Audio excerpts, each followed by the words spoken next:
everybody, welcome back to Table of Geeks. Today we're going to be talking about insert creepy music and imagery popping up everywhere. Cryptids with wicked encounters.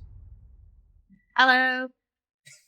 Welcome to modern day creatures and myths and legends called cryptids, which wicked encounters knows more than probably all of us combined. I'm getting weird deja vu. We've never done this before, Jose. This is our first attempt. 100%. Love that for you. So, cryptids. I wanted to do it this way where basically we bring up at least one cryptid, maybe two, from each of us that interests us. And we just kind of more so talk about it. And if you know any facts, fun things about it, you can talk about it. If you have no idea what it is, you can just be like, wow, that's an interesting cryptid. I've never heard of that before. Please go on. Please, Wicked Encounters. I don't know about this cryptid. Oh, I thought I was supposed to be the one saying that towards you guys. No, I'm not being tested by the cryptid master. Oh, very well then. So, without any further ado, I'm going to save you for last for choosing your cryptid. I'm going to start with Jose. Oh, me. Okay.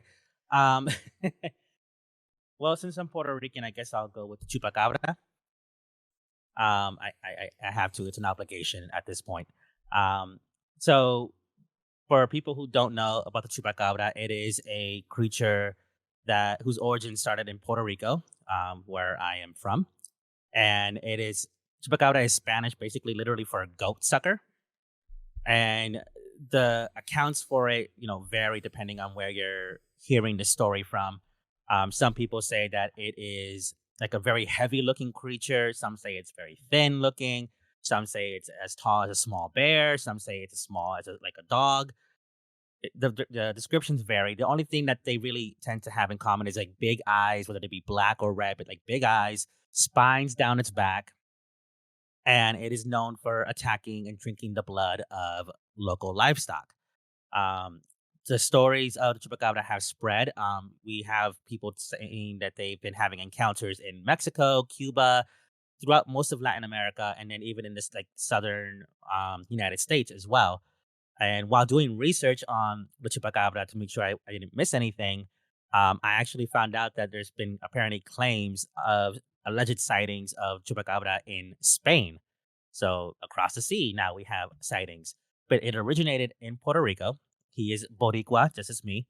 And I just think it's funny how, depending on where you're hearing the story, like the description of the creature varies.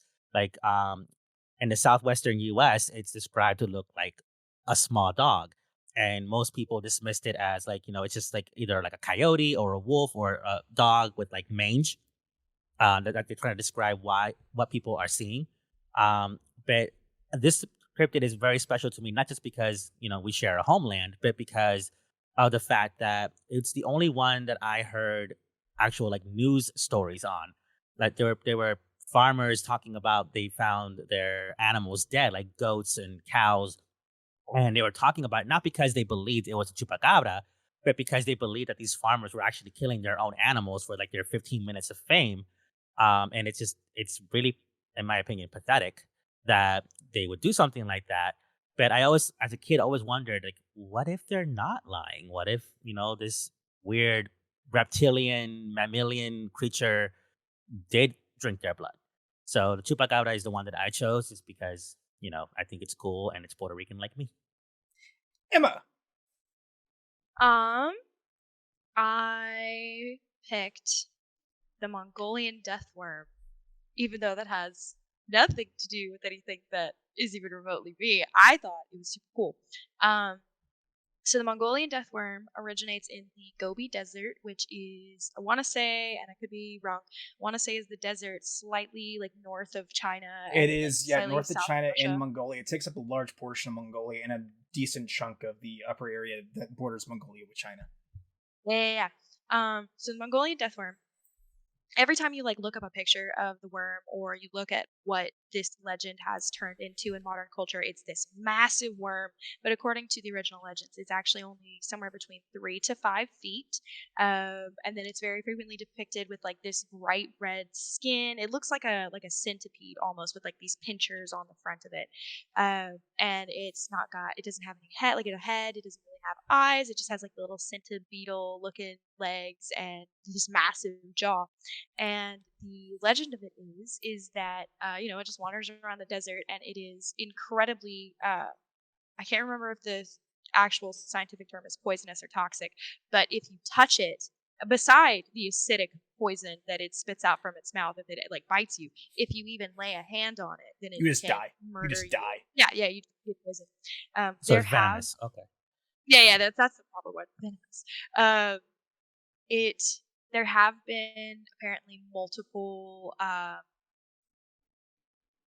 studies and attempts to find this Mongolian deathworm, and of course they've never really found anything other than these neat dinosaur eggs, which is just a side little tidbit. Which has kind of evolved the legend to mean that if someone were to encounter the Mongolian deathworm or were bitten by it, that the poison would be so great it would dissolve all organic matter, which is why we haven't been able to find any traces of it. You forgot one thing too with the Mongolian deathworm. Go ahead. They're also tasers. They can shoot electricity. Oh. Mm-hmm. Out of their tail. Yep. Dang. They're little portable taser worms. They can also explode. Oh, I forgot about that. They can. So, for me, even though I'm not going to do what I didn't do last time, this is the first time we've tried this, but it's a magical Leopardon, Charlie. I'm not doing Champ. I've changed my mind. The only person who knows what I'm doing right now happens to be the cryptid expert. I'm doing the Slide Rock Bolter from Colorado. This is basically, think of a whale with a big mouth and teeth that wraps its tail around the top of mountains in Colorado and slides down to consume any type of wildlife, but mainly their focus is on humans.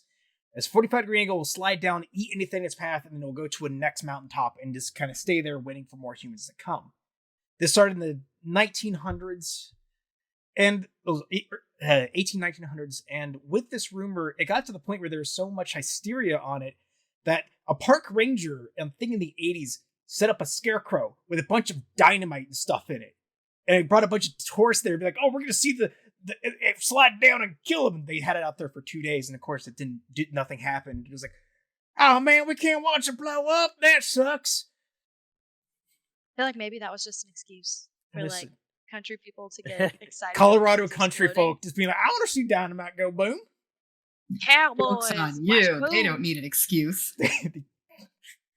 So now we turn to our cryptid expert.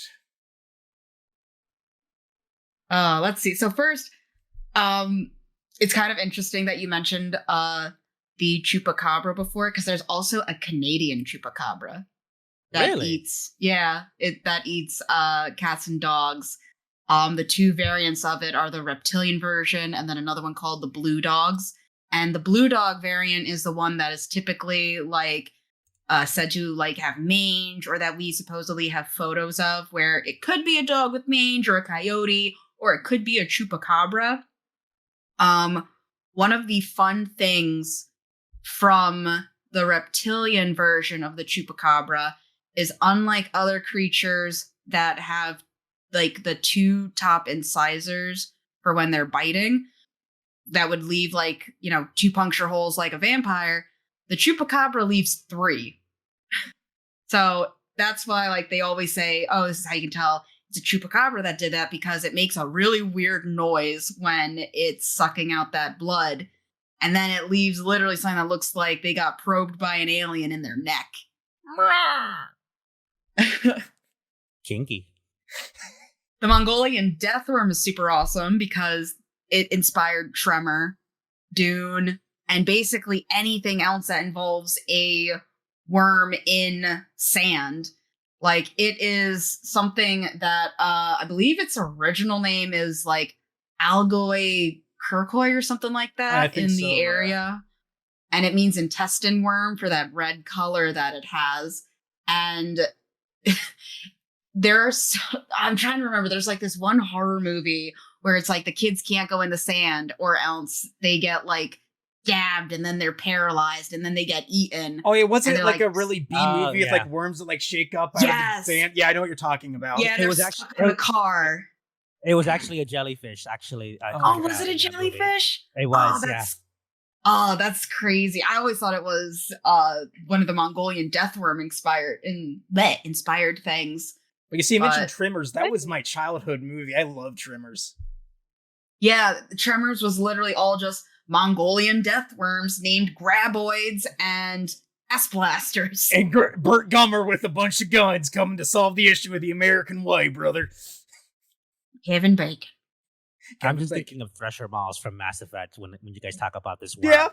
Yes, honestly. Yeah, Thresher Maws can be viewed as being inspired by that because what they can do is they launch their self half out of the desert and they'll spit out that acid, or they'll say, oh, I ain't gonna win this one. And then they'll just puff up until they explode and they have acidic blood that just completely corrodes and destroys everything that it lands on. The original Xenomorph. Yeah, literally think that, but as an intestine worm. So a really toxic tapeworm. The more Let's you see. know. I am never eating pork again. I am not getting this worm inside of me. Mongolian pork. Oh no. It's gonna be full of Mongolian deathworms. That place I wanted to take you in jail to eat at, the all-you-can-eat place is Mongolian. So. Well, I guess we're never going there. We're going to sit down and see a worm crawl out of the food and just jump up, explode. We're all just going to die from acid. Like, well, you had a good run. I mean, the food is good, so we'll die happy. Yeah, it's true. Nothing left of you to bury. Since I am a Pennsylvania native, though, I will go with the squonk. I spoke about the squonk in our Mythical Beast episode. Then I will change my answer. No, go ahead. No, please. You probably do it a lot more than... Yeah. He does. He needs more exposure. Fun fact with the squonk and exposure, there is Squonkapalooza that is put on in Pennsylvania every year. Their next one, I think, is coming up in April. So, the poor squonk. It is pathetic, it is wrinkly, it is ugly, and it is sad. It is a lot of people's spirit animal, so I am told. But enough about me. But enough about me. So the squonk originated in the hemlock forests in the Pocono area, which is where I'm from. And it lets out this cry. It constantly is just having tears pool down its face because it's just literally so sad that it is ugly. So what happened with it is it used to have like these really big open areas for vegetation that it would devour. But then when, erosion and all that stuff happened, more lakes formed. So the squonks drowned in mass, which is kind of like funny in a sad way because we really don't have that many lakes in the Poconos. Like they're there, but it's not like, oh no, look at all these dead piggy thing corpses, like nothing intense. But so the squonk is able to completely dissolve itself into tears, and it in moonlit nights it cries all the more because you're able to like follow it and everything is beautiful, but the squonk is crying so much that it makes little pools and then it sees itself and then it cries more. Sad. Yeah, so that's the squonk. That's what you're telling me is he's like, I'm sad because I'm ugly. Looks down, I'm ugly. Cry. I'm sad because I'm ugly, and I'm ugly because I'm sad. It's a vicious cycle. I mean, name me a more relatable creature. I mean, seriously. But I knew that it Hungry was Bigfoot. Big, hairy, angry, hungry. Dummy, thick Mothman. That's me. Well, I asked, didn't I? I asked. But like I knew that it was native to Pennsylvania, that's where they originated from. I didn't realize that it was so close to home. That in Yeah. the Poconos, I did not realize that. All of the state game land in that area is full of hemlocks, and where squonks are supposed to run free and I'd say happy, but they're never happy. They're just sad. constantly depressed. Yeah, it's literally just depression as an animal. We get 100,000 subscribers. I will go to the Pocono and I will find a squonk and I will take a picture of it. No such thing. Take a picture of it. I'm so down for that. Table of Geeks road trip. Yeah. We all just go camp out in the forest looking for a squonk. I'll be the squonk. I'll just go cry in the forest and you guys can hunt me down. I don't think it counts. Can we do a creature that's like further away? Because that's not much of a road trip for me. That's like 40 minutes Michigan away. Dog Man, let's go. We'll all go to Washington and go find the Bigfoot. Listen, I don't need to see my cousin. Yeah, there it is on Jose's webcam. Gee. Oh God, it's hideous. It actually made it into this book, and that's actually how I first found out about it. That's their rendition of a squonk? What? Yeah, that was a squonk. Oh, that was a pimply goblin. Same thing. I am ugly and I am proud. But he's not. He's sad. I know. He wants to die. We need to have therapy for all the squonks to make them happy and productive members of society. If I ever come up if I ever play a team sport, which will never happen, but if I ever did and I want to come up with a name for it, it would be the Squonks. The Squonks. I can relate to it so much. Like, hey, my team and where I grew up was called the Grizzlies, but every time the cheerleaders try to spell it, they always spelled Grizzles. So we were kind of a cryptid that just got made up called the Grizzles. That's like the Hodag. It is literally its school's mascot. It's in car dealerships. It's got its own like little museum. You can find it in the visitor center. And it would probably be good if I actually said like where it is. It's in the town of Rhinelander, Wisconsin. And its whole story is that, lumberjacks, you're away from home, you get sad, you're going into dark, spooky forests and the 1800s, and you don't have your wife and kids, and all of a sudden you hear mooing, so it's not your wife because she's back home. What do you find? Where's back home? I left that bitch back in the next town.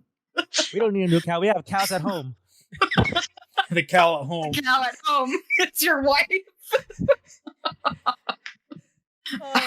Jill, when we watch this episode, don't murder me. To be fair, I said it, and I don't have a wife, so it doesn't count. For legal reasons, this is a joke. I am my own cow.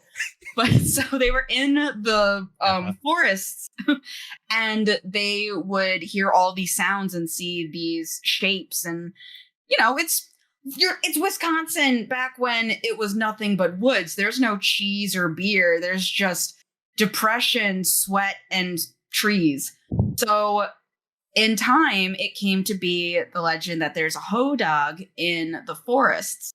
And then later on, there was, oh my God, what's his name? I think his name was Ethan or, what's his one side? Eugene. That's what it is. I kept on thinking of the nerd name. Guy named Eugene said that he captured a Hodag. And he would charge people to be able to see it. And it looks like this creature that has ox horns, kind of like a froggish, fuzzy face, spines going down its back, lizardy kind of legs. And you'd be able to pay like 5 cents in order to see it way on the other side of a tent with a fence blocking you, so you couldn't get closer than like 30 feet towards it. And it turned out to just be a puppet. What? Just a yeah, puppet? I know. Just a puppet. But the town of Rhinelander loved it so much that they turned it into their literal mascot. If you go to Rhinelander.com, their website, it's just Hodag facts and where you could go for the Hodag, and it's a music festival. I don't know how that one came up. I love how whoever named that town was just German as fuck. Just Rhinelander. We're named after the Rhine and say Lander, so we're in the Rhinelander. It's like, Jesus, like as a person who speaks some German, that's kind of on the nose. Hey, listen, we don't need to be creative with the name. We just need to name it. I mean, I grew up in a place called Summersville. It's not, yeah, I get it. So there are boys named Guy. True. There are also girls named Girl. Yeah. Never encountered one of those, but yeah, I have. Same. I'm just gonna believe. Oh, that poor unfortunate soul. Mm-hmm. Girl. My favorite Disney villain. I had to think because you mentioned that the town made it basically its mascot and everything, and we all know about Mothman and that town. Point Pleasant. Forget the name of it. Yes. And I just had to wonder, like, was them making these cryptids their mascots, just their way of saving face? Like, oh, we're so embarrassed that we actually fell for this. We actually believed that this creature existed, so we're gonna turn it into our mascot to save face. Like, see how cool it is. Like, so, I don't. It depends. So, like with Point Pleasant, Mothman is a very big thing, not because the fact of like, oh, look, we 100% like. But there were so many sightings of Mothman before the Silver Bridge collapsed, along with the Silver Bridge, people witnessing Mothman at the bridge. It's a huge part of Point Pleasant. In fact, Point Pleasant has a curse on it from Chief Cornstalk, who was killed there in a fort. Point Pleasant's very cursed, if you believe in curses. And Mothman is a huge part of their town because they have a Mothman celebration every year. You can go there, and there's shops for Mothman. There's parades for Mothman, like not because it's a look at our cryptid, it's more of a look at what happened here, and this is how we remember it because so many people saw this. One really beautiful thing about humanity is, at least in my opinion, is like the unification that we experience, especially after really big tragedies. So when you have something like the Point Pleasant bridge collapse where people died, where people were hurt, 46 and their people livelihoods died. Yeah, very much affected. And you have this massive group of people all experiencing this same phenomena, inciting of, specifically in this example, Mothman, people kind of band together and find pride in their unification. And that's just really beautiful. For other examples, such as the Hodag and also the Flatwood Monster, that's in West Virginia as well.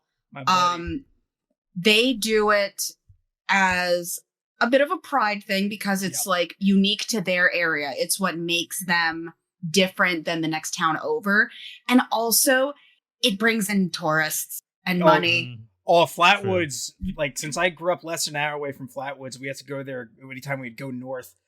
There's like a strip mall in Flatwoods, and then on the other side, there's just so much stuff about the Flatwoods Monster. And it is a huge, like, there's a stone that says Flatwoods Monster on it. There's like a memorial. It's a huge thing for Flatwoods. To go north in West Virginia, you got to go through Flatwoods. Mm-hmm. And it's a visitor center similar to the one that is in Rhinelander for the Hodag. They have a massive statue of it. The one in Flatwood has, I believe it's 5 chairs that are all painted to resemble the Flatwood Monster in some way. And if you take a photo, you get a sticker at the end. And I want one. That's it. Operation Return Home. Go there, get a sticker, and bring it to where you are. Excellent. You're not good at operation names, are you? What? You're not really good at operation names, are you? No, I'm not. This is why I was a specialist in the Army, not anything that makes decisions. Operation, I'm going to kill this certain guy's name. Operation Find Mothman.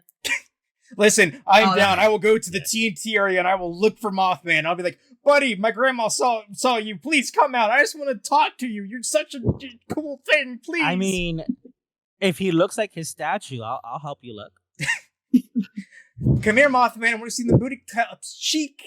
I want to see those booty claps. Thank you. Mothman, come out. I won't try anything. Come on. I just want to look. I need an adult. I'm going to make those claps cheek. Most people are afraid of Mothman, but Mothman should be afraid of Jose. Listen, once again, at the end of the day, If people are making stickers that say Mothman ate my entire ass at a Denny's, who should you really be afraid of? Jose's just like makes a channel called Cryptid Hunter. It's like, are you hunting cryptids? Yes. Who? Mothman.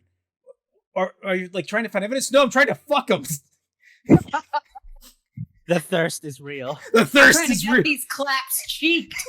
Fuck you. Oh my god.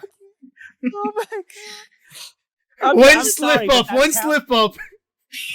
That town had no business giving Mothman that ass or those abs. I'm sorry. It's not my fault. I am only a man. We need something to make up for the biscuits and gravy addiction, all right? So we gave him the biscuits so he can give us the gravy. Exactly. He got cake. He got buttermilk biscuits. It's not cake. It's buttermilk. It's grandma's buttermilk biscuits. Whoa. Listen, Grandma doesn't need to come into this conversation. Now it's a little weird. Welcome to Country Table of Geeks After roads, Dark. take me home. Literally, in the cryptid talk, it is Table of Geeks After Dark. It is. Like, Insert suspense music here to make light of our weirdness. like we could do a whole episode. You guys just show me pictures of different cryptids, and I'll tell you if I'll pass or what's that game that you Pass or Smash? Yes, Pass or Smash. Pass or Smash, yes. Because Mothman, based off that statue alone, that's a smash. All I can really think now is, welcome to Table of Geeks After Dark, where we will tell you how Mothman has those claps for your cheeks. Are you looking to get dummy thick? Well, Mothman's here to give you some tips. Look, Mothman is a power bottom. One tip in particular. Warning, moths' penises work different from humans. Oh god, is it like a duck? Yes, it is. Oh no! It has barbs. It does? Yes. But why would you want to get away from him anyway? True. Well, Fuck it, this is why I go with the dogman. I'll take a knot. I'm good with that. Like, if he's a power Say bottom, not. I don't think you have to worry about that. God, this is an After I Dark know. episode. It's a good thing we're like 30 minutes into this episode because YouTube algorithms be like, first 5 minutes, oh, it's fine. Then you get 30 minutes into it, little Billy's watching it, 12 years old, it's like, Mommy, what's a barb in a oh knot? my god. I think little Billy would have questioning for a little bit earlier, going like, for some reason, I don't think they're talking about biscuits or gravy.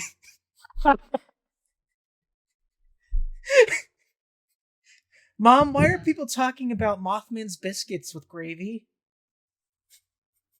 I feel like she'd be just as confused too. She'd be like, honestly. Hey, we get I viewership. don't We get the know. mom and the Shroud to watch. Okay, Oh lord. On the subject. Yeah, go ahead.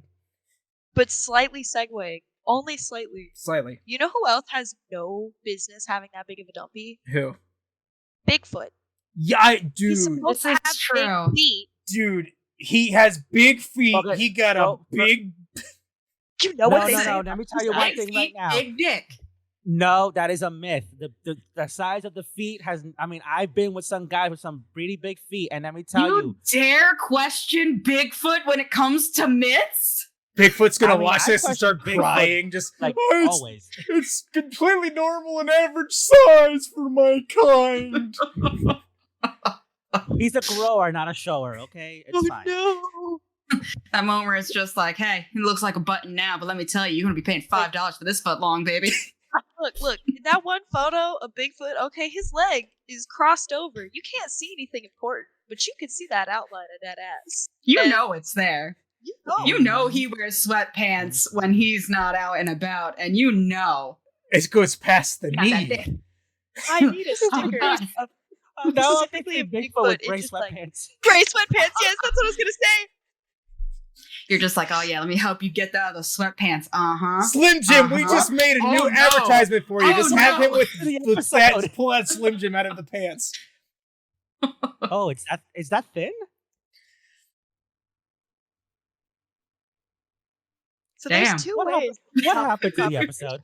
I don't What know. happened I was to the about to episode? ask about the Wendigo. We just trailed off into Bigfoot's dick and ass. So Well, you see, we were talking about Mothman's claps and how they cheek, and then it went over into Bigfoot having a big dick, and sometimes in gray sweatpants, mommy and daddy just leave us. Let me ask you this then, Emma, since you brought up Bigfoot. Bigfoot, smash or pass?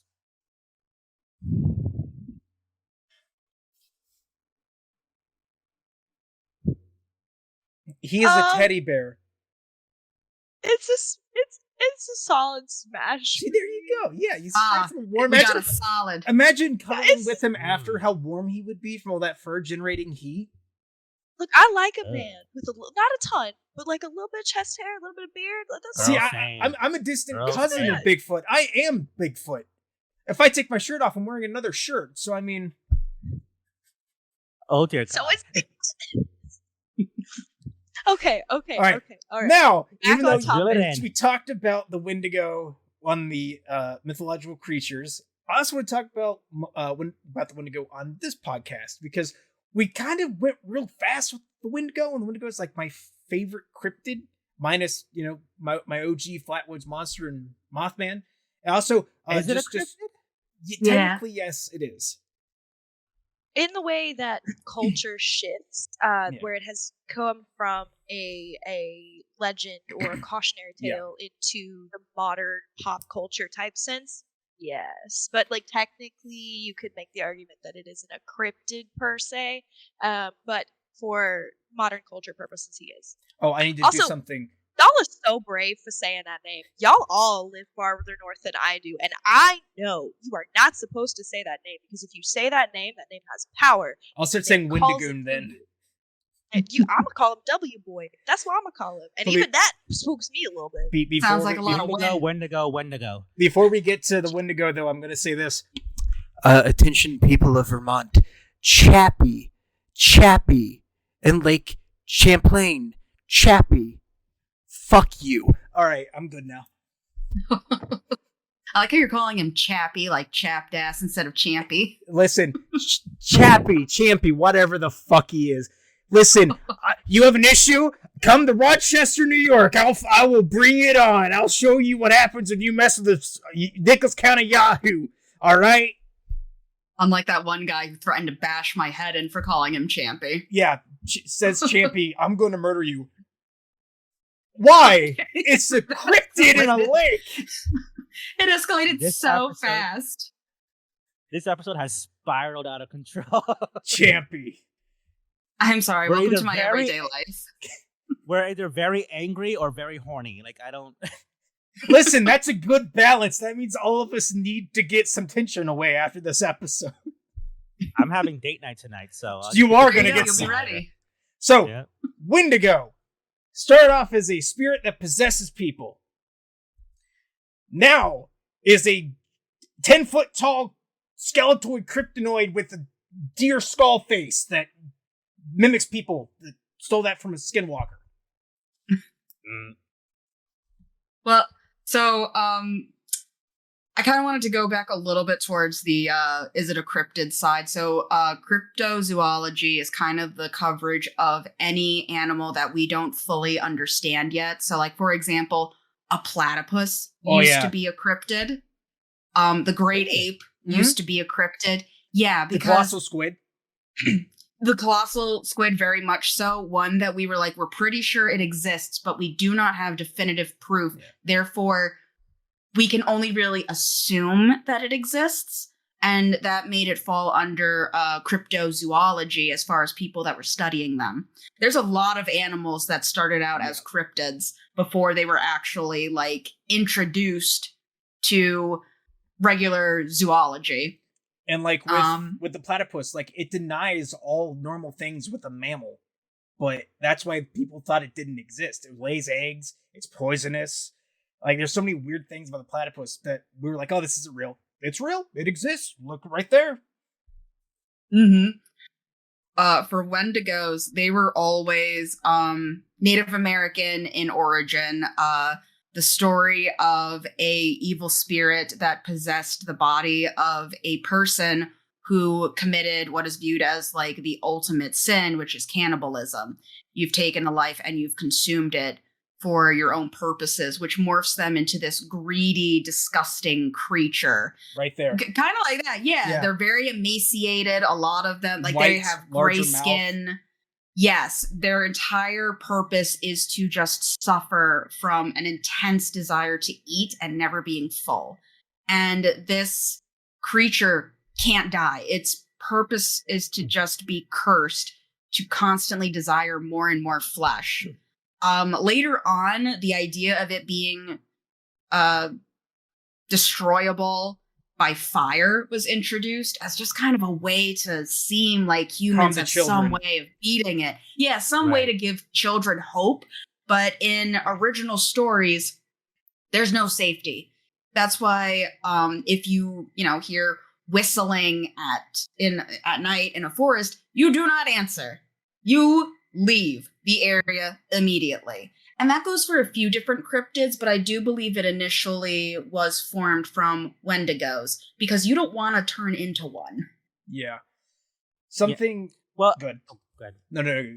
Well, because one thing I noticed with a lot of these myths, whether it be modern or ancient, is that they kind of tend to evolve and change over time, with especially what I keep saying, like word of mouth. And I know that I read this one story. Now, this was not written by a Native American, but like these guys were traveling, and the one guy went missing. They were going down the river, and they were looking for him, and he ended up being possessed by the Wendigo. But there was no real mention of anything involving cannibalism. That was the original first story. Yeah, that we know of. Yeah, and so people tell me that the Wendigo was a Native American story that this guy heard about it and made it into a story that we know. But I just wondering, like, was the cannibalism there from the beginning? Because I know in this story, which is as Coot said, is listed as the original story featuring. Very original. There's no mention of cannibalism. He just fled his village. I forget the reason why, but the Wendigo spirit possessed him while he was on the river in his canoe. And then it morphed into people who committed cannibalism. I do know that. Yeah. Mm-hmm. So like random things just get added on to these stories. And I mean, I kind of find it fascinating because, again, like I like when I mentioned the chupacabra, like if you hear about the chupacabra in Puerto Rico, we're going to tell you things that you're going to hear everywhere else, but we're going to tell you some other things as well. Whereas if you go to Mexico, they might describe it completely different. So kind of like the same thing with other legends, like, for example, the Wendigo. Like people are saying like, oh, you can turn into one. Like, that picture I just showed you from that book is from my replica of the Book of Shadows from Charmed. And in that, it was treated mostly like a werewolf. She got scratched by it, it turned into a Wendigo. But the original Wendigo turned into such because she ate the heart of her lover. And thus she was cursed. So there's a lot of like things being thrown in. And like you mentioned, the aversion to fire was added on to it. It wasn't originally there either. So I love how these stories tend to evolve, or in some cases devolve, and just change form. And I always love that part of it. Like, humans kind of just have to like change everything around. And I always find that fascinating. That's like... Sorry, go on. No, you go. I think that the Wendigo story and, the Chupacabra and pretty much any kind of mythology or folklore, like even vampires, or my favorite one is honestly La Llorona, where you can be in one neighborhood and they'll have one version of her. And if you go right down the street, they'll have a completely different version of her. There are so many different versions just because that's how folklore works. People naturally add additional things to it. That's how vampires grew. That's how werewolves have become big. Like anything and everything has a story that has been either improved or just altered, I think is a better word, than from the original, Mm-hmm. And something creepy, and then I'm going to mention something else to ask if you know this story, Allie. So with skinwalkers, the myth of skinwalkers, something I didn't know until recently. The myth is if you hear a skinwalker calling for help in the woods, like you hear that help in the woods during the night or even during the day, that's supposed to be a skinwalker trying to lure you into the woods. The thing I found out recently that's also part of the myth is the further away it sounds, the closer it is to you. Yes. Oh. Yeah, Yes. and The that gives me closer it is chills. to you, the further. Yeah, because I There have heard helps in the forest in Appalachia when I was growing up as a kid. I swear Yeah. on everything I can. I've heard help screams coming from the woods at random times of my life, and it Yeah. scared the shit out of me. There are two semi-scientific explanations for that, which I just think, because I was going to talk about that too, because I think it's just so cool. The first is, number one, it's the Appalachian Mountain Range. If you're going to kill somebody and hide a body, Yeah. Do it it's there. really the only other. We don't better place would recommend be the this. Florida We do not Everglades. recommend We do this. not recommend No, we this. don't. We don't. But the only other better place would be the Florida Everglades because crocodiles. But that, so it literally could be somebody actually crying out for help. But the other one that I thought was really interesting was, I believe, bobcats sound Yeah, very they different do than sound what very people- similar, and I do at bobcats where I grew up at, and they're this Yeah. kind of it's like this very weird kind of sound.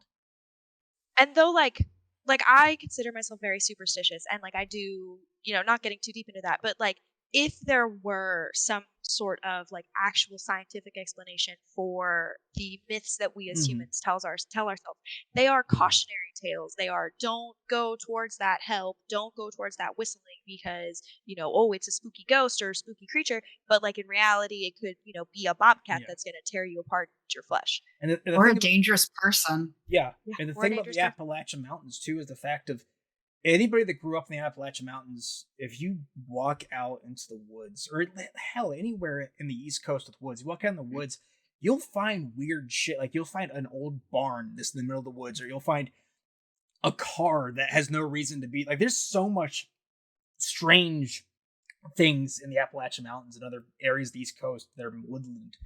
I think that adds to the creepiness of some of these myths because I've seen weird stuff in the woods that shouldn't be there. Like I saw an old 1930s car in the middle of the woods. I've seen a literal barn that had no reason to be there that's just falling apart at my friend's house growing up, and like in the woods, like a mile in, like just really weird, strange things. One of the reasons for that type of isolation is because simply just the topography of the area. Yeah. So when Americans were colonizing over the United States and stretching across, it was very hard for supplies and people to get into the Appalachian Mountains because they didn't have I-10 or whatever roads to get there. They had to do it the old way, and there are areas that are impossible to climb unless you have mountain climbing gear.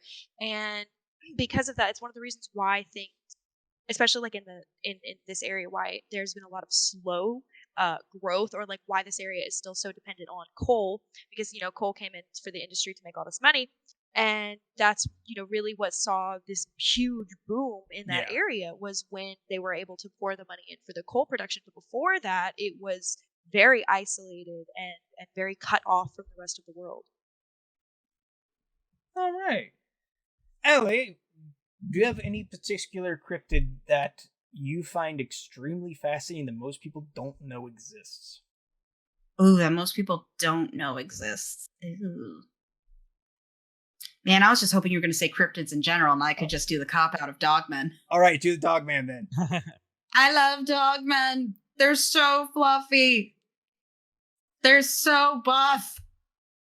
They're so everywhere. Werewolves, Jose. No, Oh. they're not werewolves. Oh. They're not werewolves. I'm just giving Very the different. idea of Werewolves are shapeshifters. I'm saying like the idea of Dogmen? what they look like. Dogman, what you see is what you get, and what you get is usually really big, buff, fluffy, has a tail, and I adore them because abs. Tell me more. So what they usually do is they have Give me a like picture. really, think gold, amber eyes, like Mm. thick fur, really tall, like 7 feet on average, handsome face. You got them massive pecs that are like body pillows. Tell You me got about the those- foot size. They could probably bounce if you try hard enough. Mm. Foot size is probably like bigger than a wolf, so what I mean, they got them pads for you. They got them They got Corian like padding. back legs. They got them that thick back muscle. Ugh. What is wrong with me? Why am I this way? Oh my god, Wolfman. Yeah. Mm. Sharp claws, fangs. And to think Squishy calls me Wolf Girl Coots. Look over here at Jose. I mean, yeah. I mean, if they look like that and stuff, I'll take a knot. Whatever. Hey, there you go. He said it. I didn't have to. How did the cryptid conversation turn so thirsty, y'all? Because- You can't help it if we're hot. It's sorry. Because I'm here. You know what? I'm just going to say this. I didn't realize that the forecast called for partly cloudy because there's an awful lot of shade going on over here, Em. Need a hot tea with all of that little bit of cold weather caused from the lack of sunlight. Need to brighten your day a little bit. Don't worry, we'll get you a sunny D, Emma. Look. Some people fear. No, the she doesn't unknown, want the sunny okay? D because that's why she's bringing it up. Oh. Oh no. Oh. Some people fear the unknown. Okay, this group. What's the fuck the apparently unknown? we're- Apparently so. unknown. Yes. No, that's Listen, what some humans people- do. We want to stick our dick in the unknown. That's basically all of humanity. It's like, what is this? I don't know, but I'm gonna fuck it. Into the unknown. There are people who are xenophobic, and then there are people that are xenophiles. Uh-huh. Look at And that the is why Europeans we or have the Mass kids. Effect fans. Exactly. Look at the Koreans and look when the Americans, like the Europeans came to America. They're like, oh, look at these indigenous Indians here. We're going to mate them. And then we're going to bring them and kill them in droves, but we're going to bring them as brides back to England, such as this 13-year-old girl called Pocahontas. I'm 37, it's fine. Like, Mummy, why do I have spots on my body? oh, sorry, dear, it seems as if you're going to die from bubonic plague. Remember, oh, that's the where you see smallpox. where you see a tentacle, another person sees an opportunity. Exactly. Don't diss Oh. on people's hentai. My God. Y'all are making me dread the Lovecraft episode. Oh, we're gonna listen. Cthulhu, he big. He's hot. Blah. Blah. Once again, where some people see a tentacle, other people see an opportunity. God damn. So let's see. What's another good cryptid question that is always? That I Oh. can't turn sexual. This is one that you cannot turn sexual because If we she talked about can, this, I and can. these two Challenge don't know accepted. about it. Fresno Nightcrawler. They're so cute. The pants. They're literally just pants. So the first sighting of the Fresno Nightcrawler was back in... the first video came up in 2007. Wow, I literally just made a video of this and I can't remember my I own know. dates. I was just like, I was like, what the fuck's going on with my brain? But yes, the first sighting happened in Fresno, and the guy saw, like, his dog kept on barking, and he was wondering what's going on. Why is my dog so unhappy? So he put in some security cameras, and the following day when he checked, he saw legit pants going across his yard with no body. Just It's walking. just pants. a And tall not even pants like and a short pants. fashionable ones. So his were on the shorter side. His were projected to be about 3 feet. We're We cargo can't all have shorts. be winners. Well, they kind of almost look like, have you ever seen those pants where they're like really baggy and like harem pants? They like cinch at the bottom. So they kind of look like that. Parachute pants? Yeah. And without the parachute at the very bottom. Okay. Yeah. And it's just walking along, and his brother went out and saw these teensy tiny little footsteps that are going across his yard. So he brought it to a news station, and they said he was crazy. There's, it's pants.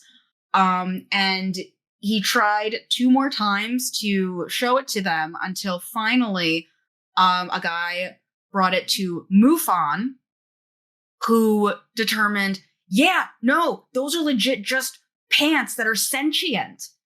From there, in 2011, they appeared in Yosemite National Park, Yep. where a retired couple was like, they were having issues with like teenagers and everything because teenagers suck and they go out and they just try to have a good time and nobody can let them. And so on their security cameras, they saw not 1 pair of pants, but 2 pair of pants. And this one was significantly larger, and the other one was a much smaller. And they just slowly go. That's when I linked in the table chat. Yes.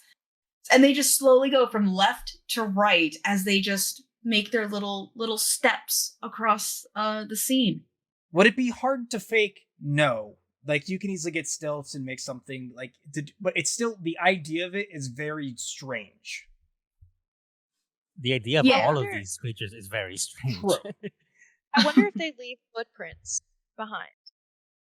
So, according to the first guy, his brother did see little tiny footprints. They haven't been reported elsewhere. It was only that one time. But yeah, apparently they are at least heavy enough to leave a trail. That's wild. That's crazy. I want some sentient pants to walk across my yard. So I see. Fuck the wheel, come on, boys, man. No time to talk. Look. When you shit yourself out of fear, there's a new pair of pants right there, buddy. Okay, but why would you want to go on your mud butt? The face of the president color is just like, oh no. I don't like where this is going. I have intestines, huh? You owe me. So like, let me ask you guys a question, because I like to consider myself to be pretty open-minded. I believe in some things that most people would be like, "You're an idiot." But when it comes to a lot of these creatures, I'm like, how can you possibly believe in this thing? Like, Loch Ness Monster, Mothman, Jersey Devil, and so on and so on. So when it comes to these things, I don't know why I'm always very doubtful, like, that they exist, that they ever existed. Like, what was this person smoking when they saw South walking pants? Like, I don't want me to be an asshole like that, but I am an asshole like that when it comes to these particular cryptids. And a lot of people are the same way. They could care, like, they'll see the title of this particular episode and be like, skip. But there are a lot of people who did believe and still do. There's a lot of websites, message boards, and stuff based off of YouTube channels where people talk about these things because they're fascinated and they wonder, what if? Like, the truth is out there.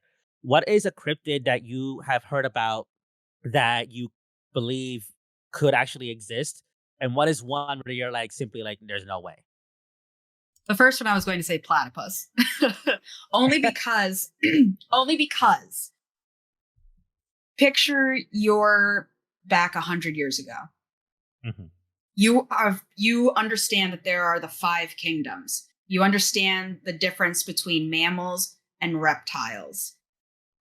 And, mammals and birds. All of a sudden, you are told that there is a creature that has the body of a beaver, the face of a duck, and it's poisonous. And it lays eggs. And it lays eggs. Everyone would say bullshit. And they did. Yeah. They did the same thing when the great ape was first being found. And the great ape is pretty much explained the same way a Bigfoot would be, only a different location. Picture a human with longer arms, stronger than you by a lot, able to climb and has fangs and looks like it crawled out of the prehistoric era. But it's a great ape. And the colossal squid.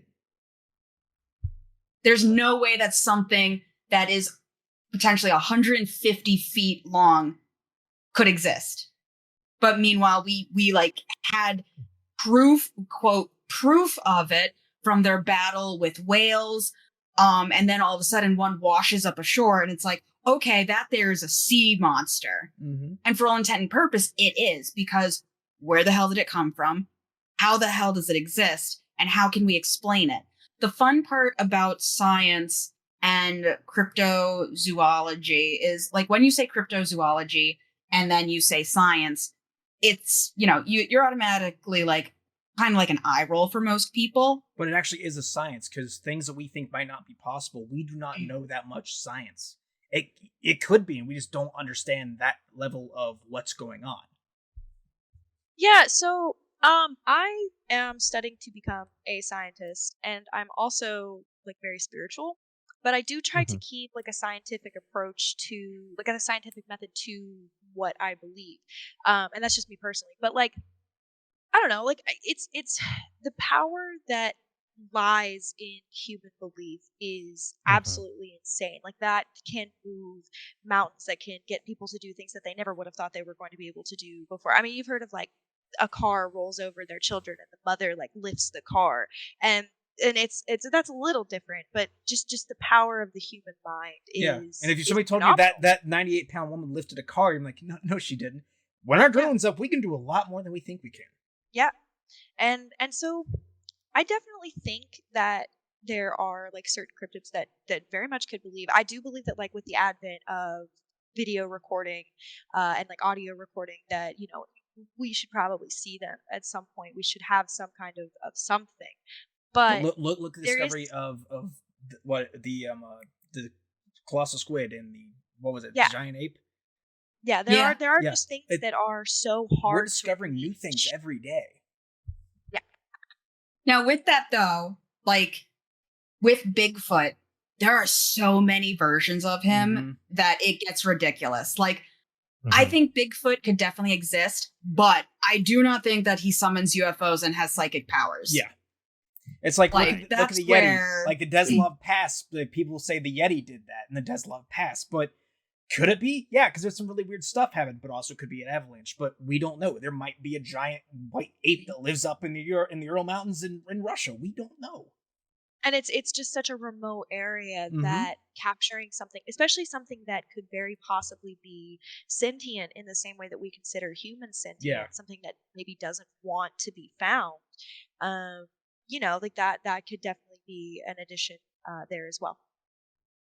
But now when we have the rock bolt slider, that's complete horse shit. Yeah, You've got there's not a massive whale sliding down a mountain. That's just like it's like, hey, how do I keep little Timmy from going out near those dangerous rocks? Hey, Timmy, there's a giant whale slide down those rocks and gobble your whole. You don't get back your ass outside the house. He's like, oh, okay, Dad, I'm sorry. That's how that probably got started.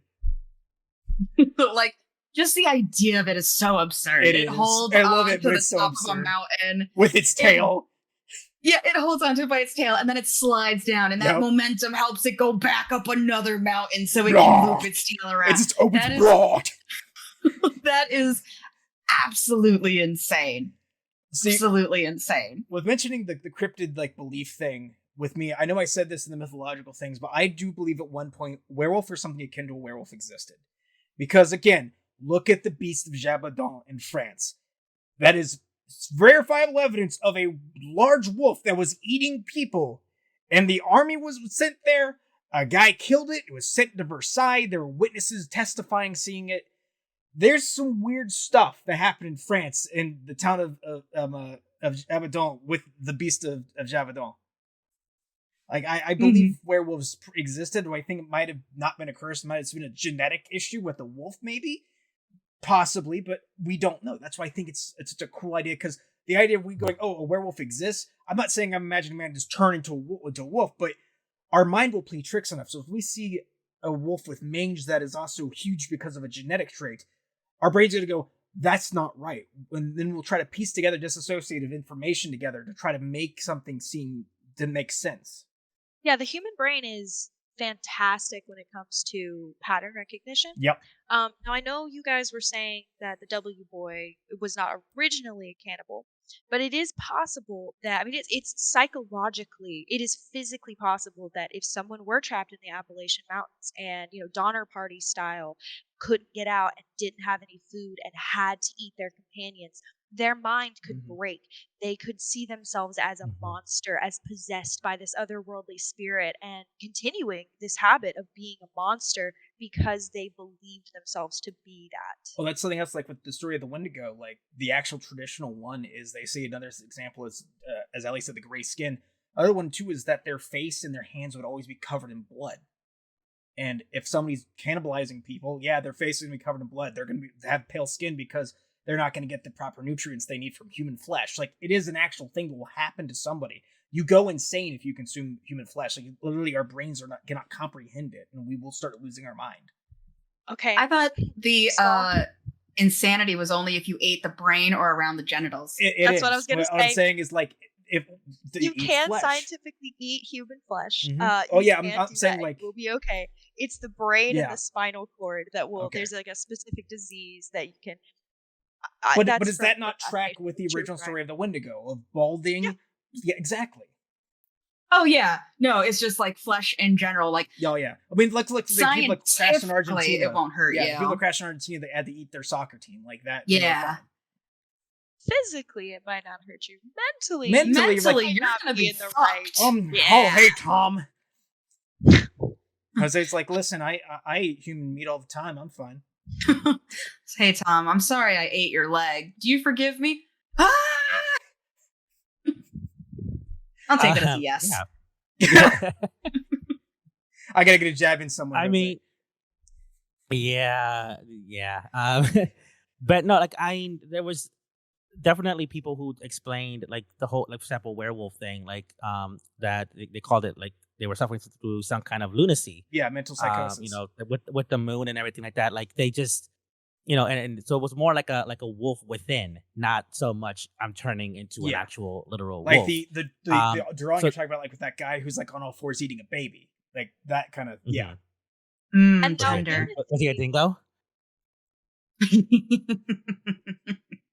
I'm so glad that they acquitted her. Yeah. So with So, go lunacy ahead. specifically, that is actually a thing.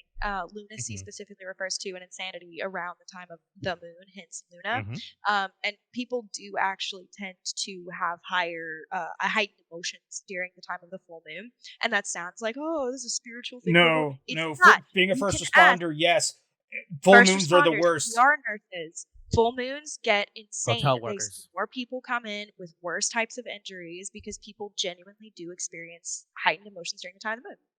Now, Well- question on that. Do you think that might be because of how the moon affects the tidal waves and everything, and all of a sudden we have the full moon affecting the water and liquids in our body? I do not have any science to back me up in this, which is the only reason why I hesitate to say it. But I do believe that truly, because humans are 70% water, and the moon does have an effect. And granted, the moon's effect on the tidal waves is about gravity and all that kind of stuff, and the pohesis, and no, I can't remember the perihelion. I'm gonna Hug myself because I love myself so much. No. You're gonna accidentally fall down a well. You can't say gonna the S accidentally word on fall. YouTube and have to block that out now. I'm gonna unalive myself. There we go. I'm I- gonna unalive myself. I'm very frustrated that I can't remember the actual words, but there are scientific astronomy terms for when the moon is closer to the Earth and when the moon is farther from the Earth, and that is what does the pulling on the tides. But I don't think that that's too terribly far of a leap to think that the 70% water in our bodies would be affected by the moon. No In the science end, for that. aren't we all just water boys and girls and other? We're just literally meat bags. That's all we are. We're just sacks of watery meat that walk around being piloted by a nervous system. Imagine I if we don't were think- 70% Gatorade. I've known people who are 70% Gatorade. I've known them. I'd be lemon I've lime. D&D with them. Mmm. I just drink Red Bull and water, so I guess I'm 50-50 with whatever I drink. I don't have wings though. Oh. But I mean, like, there's definitely creatures that we have spoken about on this episode, and even in the mythological creature Mhm. episode that we did, where that could be explained in scientific ways, like Emma has pointed out very well. But there's just these some creatures that like I just can't quite figure out. I can't connect the dots. I can't make the math. Like I don't understand how people believed in this stuff. Now I know that a lot of time it goes back to be like psychological, like, you know, humans tend to fear what they do not understand. So we're going to try to find a way to understand what's happening over here, what I just saw, what this guy just said. We're going to find a way to kind of explain that. And sometimes you get good logical explanations, and then sometimes you get these clusterfucks that you see, like the legends and the monsters and whatever, the things that go bump in the night. And it's mostly for the purpose of, if we can label it, if we can describe it, then we can control it and we don't have to fear it. And I kind of feel like that's kind of where a lot of this stuff comes from, because like again, like I believe in certain things. I'm not gonna get into that in this podcast. Coots knows what I'm talking about, though. Yeah. But but like these other things, and I don't want to be dismissive of it, because I don't want to be that much of an asshole. But it's like, I don't understand why there are people, even in, it's 2024 at time of recording, and they still believe in these creatures, and they have whole podcasts and YouTubes and message boards talking about, oh, if you look at this, you can tell that this thing was here. Look at this video. Look at that video. It's not doctored at all. I just I don't get why people had to leap through so many hoops to try to like believe in these things. Like in the past, I can understand why they would, but I don't know. Like I'm not trying to be like the downer. But... I actually can't explain this. So, as humans, we long to have discovery. Like, humans drive to discover new things. That's why whenever we founded America, there was such a huge population boom of Europe coming to America, because it was new. We didn't know everything yet. Discovery is something that us as humans love doing. So whenever we have cryptids in a day and age where we know so much about our planet, it gives a lot of people that feeling of something new, something frightening. Because the thing is, we now have lights and guns. Middle Age, you would tell these stories to now mythological creatures, and the classical and other ages like that, to frighten the children or to teach somebody a lesson, saying, hey, don't go in the woods when it's dark, because the wolf might eat you, but this wolf is huge, and it's a dire wolf. Nowadays, these cryptids, because we don't have really something to say, hey, don't go out in the woods just because you can bring a 357 and a mag light, but we do this because we like having something always there, because you always have this one thing in the back of your mind that keeps you present and aware, even if you believe it or not. It's something that gives you the idea of exploration, finding something new, and also the back of your mind, fear. Because we also, as humans, we like having fear, because it's part of us too, is having natural fear. We might dominate species on this planet, but fear drives us, and it's been a driver for us for all of history. So, also to piggyback off of what you said, we as a species are alone, and this is partly what drives people to want to find aliens or discover, alien life elsewhere in the galaxy. As far as we are aware, we are the only sentient creatures. I mean, I know they recently classified octopi and crabs as sentient, as somewhere in a European country, but we don't talk to animals. Animals may talk to animals, plants may talk to plants, which we have now. Trees talk to trees. Yes, but we have no way to communicate or share our culture or have like an equal, in a sense. Like you were saying, we dominate the planet, or we consider ourselves to dominate the planet. We essentially dominate the planet. But having a cryptid, having something that is unknown, having something else out there that possibly doesn't want to be found, implies a level of sentience to it. And in finding that, we could be less alone. Now, I do have a counter to both of those. Go ahead. So I'm ready.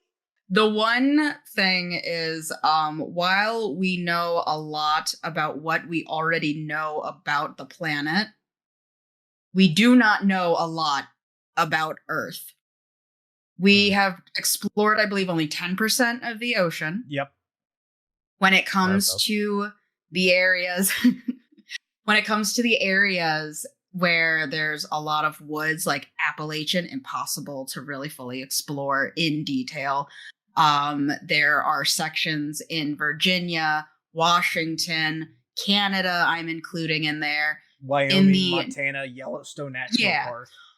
All of those areas where there are just dead zones. You can't fully explore them because there's just so much. It's very easy to simplify Earth as far as what we know, simply because we are only thinking about what we know.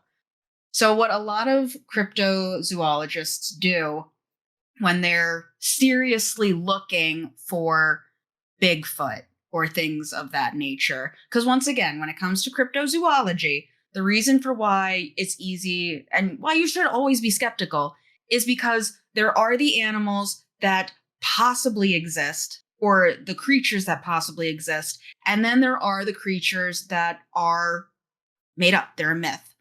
And cryptozoology covers everything under this band. It's not like the animal kingdom or the fungi kingdom. It's you have to go and cover everything because anything that hasn't yet been discovered or completely provable falls under cryptozoology. So, a lot of like when you said that we are like looking for sentient life and haven't found it, that's actually pretty funny because I recently saw a clip of a couple of senators who were debriefed with that one guy who was like, I can't say I saw aliens, and they didn't say aliens, they said interdimensional beings, and that is really interesting. It is. But go ahead. While humans are alone, like you said as well, we are discovering new animals every day. Typically they're smaller. Typically they're in rainforests or jungles or things of that nature. But up until they're discovered, they are a cryptid. We only have examples of thinking that they exist, but we have no proof. So, maybe there isn't a Wendigo.